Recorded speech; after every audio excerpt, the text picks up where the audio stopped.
Can you tell me what was there to love about Princeton? Oh, how can you ask? I mean, it's been part of my life since I was a kid. It was a tremendous feeling to have responsibility for a place as important as Princeton. For much of the 20th century, Bob Goheen's life was at Princeton. And for a good portion of that time, the life of Princeton depended on Bob Goheen. During his presidency, the world's issues became Princeton's issues.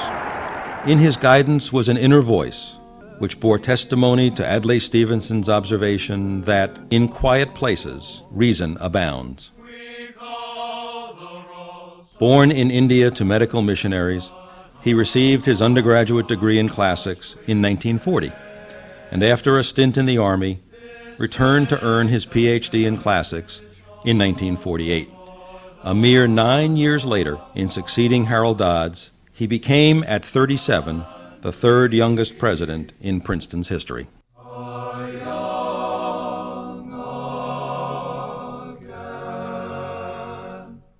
WPRB presents a special program devoted to the selection of Assistant Professor of Classics Robert F. Goheen as President of Princeton University. After the presidential search had been going on a while, a number of my faculty friends say, "We hear you're on the list." And I said, well, that's nonsense. Why would they look at a youngster like me?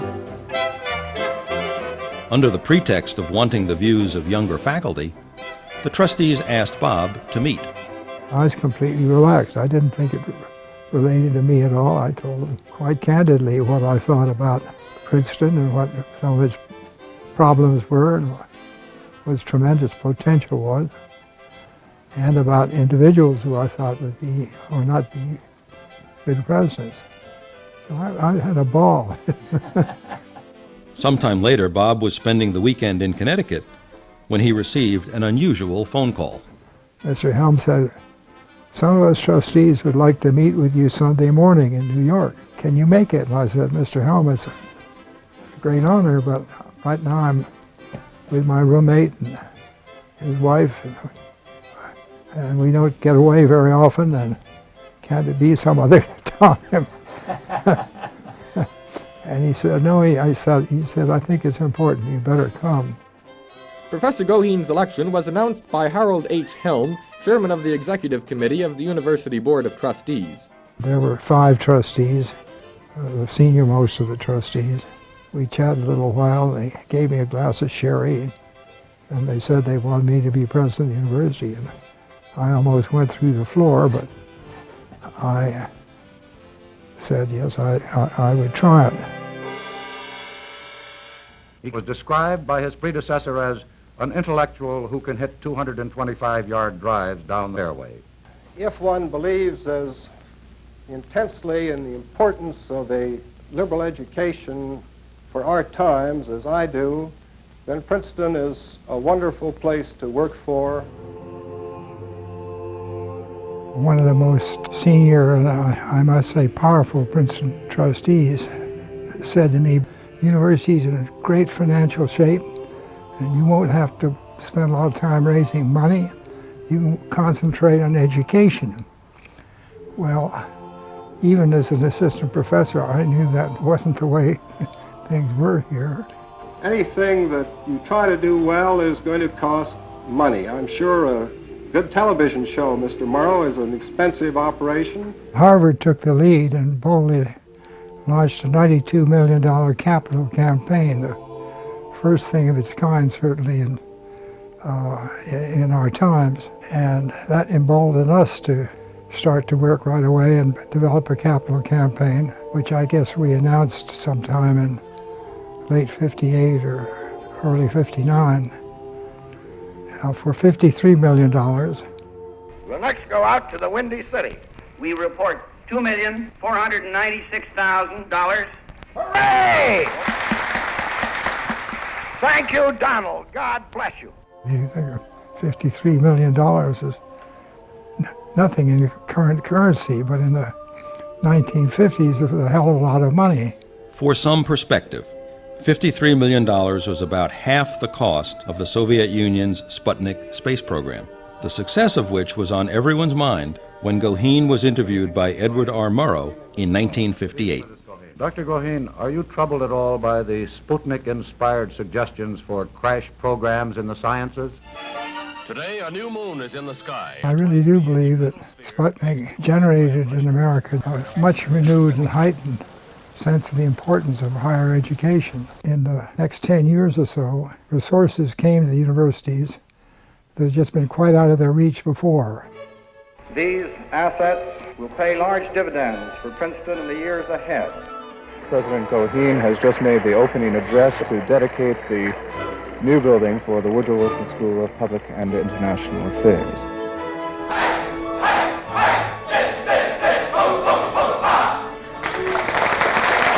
And so, ladies and gentlemen, from Ken McCart, we say thank you very much indeed, and good night.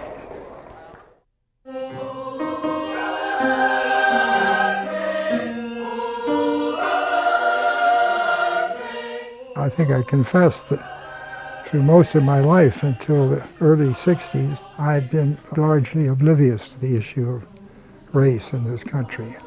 Then as these reports started to come out of the South about civil rights activities there, and it led me to try to see what we could do to increase the racial diversity of the Princeton campus.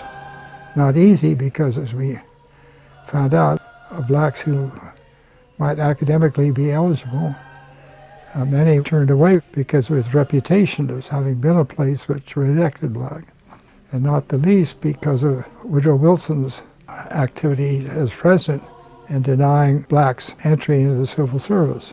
That was a shocker. Wilson had, to me, always been a hero, and it was up until this time, and suddenly I learned about what he'd done with respect to the blacks in Washington. And it was clear he was a Southern racist.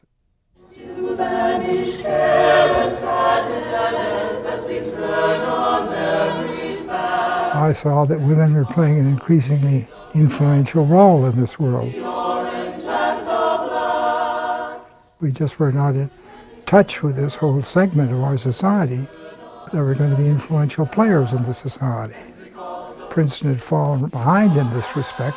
If Princeton doesn't have girls here, it's going to lose out on the top students in the nation. That was an important factor for us. We like to think we're dealing with the future movers and shakers of the country, and for some that just refused to come and be educated here for that reason was a great shock. I asked Harold Helm, the ranking trustee, chairman of the executive committee, if he would head a committee to study the issue of coeducation. And Harold said, "But I don't believe in it." And I said, "Harold, I didn't ask you to believe in it, I asked you to study it." Princeton University in Princeton, New Jersey, today announced the end of its all-male educational tradition. It's like making history. I'm a pioneer. In retrospect, is there anything you wish you could have done differently? I hate to sound like President Bush, because I think things went well. We like education. Diversity, pushing the effort to get more blacks and other minorities into the university body, whether it be student body or faculty, and then the women.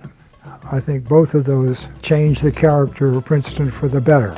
Those are the things I'd be most proud of, I think, yeah. I have concluded that the time has come for action. Looking backwards, I realized that my first decade, from 57 to 67, was a wonderfully calm time on the campus. This is not an invasion of Cambodia. It happened to be this night the university was receiving a bunch of distinguished Russian scientists toward the end of the evening in Prospect. Word came that the incursion into Cambodia had occurred. A packed crowd of over 2,300 persons in the Princeton University chapel. Immediately followed by all kinds of noise of people rallying people to come to the chapel for a demonstration. At that initial point, I had no idea what kind of demonstration it was going to be, but I asked the Russians if they wanted to go. So instead of going to our classes, I say let's go into the streets. Not to burn this country down, but to remake this country. The reaction on the campuses was swift and predictable. It was madness, sort of unreal. Princeton students called for a nationwide student strike. We are on strike, yes. That's very clear. I saw the Russians quietly remove themselves. A rather disorganized scene as hundreds of people turned to look at Princeton President Robert Goheen.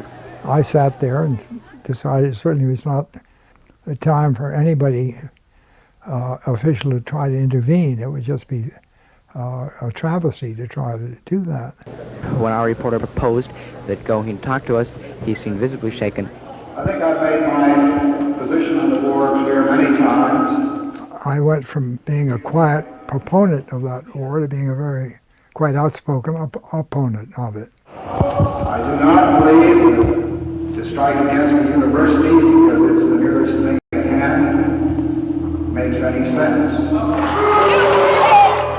We never completely closed our doors academically, and I thought that was important. 2 years earlier, the university had implemented a series of reforms aimed at involving students and faculty more actively in the university's decision-making. In May of 1970, as some campuses erupted in violence, Princeton stayed peaceful. We had 2 general assemblies in Jadwin Hall where everybody from the university and community were invited to come and sound off. And I think there was just a healthy airing of frustration and anger and so on. Those in favor of the amendment? Mr. Kanan, excuse me, I didn't see your hand. We also had 10 faculty meetings, and that was quite wonderful because the core of the Princeton faculty really rallied around and took all of this seriously. I would like to move that this faculty give you a standing ovation. My only response is that it's a great faculty to work with, just as it's a great student body to work with. In March of 1971, Bob Goheen announced his retirement, saying the university would profit from fresh leadership. He left office in 1972 after 15 years as Princeton's president. That year, he became president of the Council on Foundations. In January 1977, he became president of the Edna McConnell Clark Foundation. Less than 5 months later, however, he was appointed ambassador to India, the country of his birth, by President Carter. I thought to be an ambassador you had to either be very, very rich or a very active member of the political party if you're president. I was neither rich nor was I a political partisan, so it was a nice shock to be invited just in a sense just for me because I knew something about the country. Dr. Tillman, please raise your right hand and repeat after me. I do solemnly swear. I do solemnly swear. That I will. In 2001, 32 years after Princeton admitted women on his watch, Goheen participated in installation ceremonies for the university's first woman president.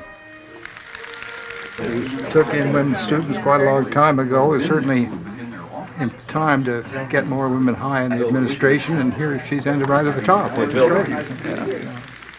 I, for one, today feel full of good hope.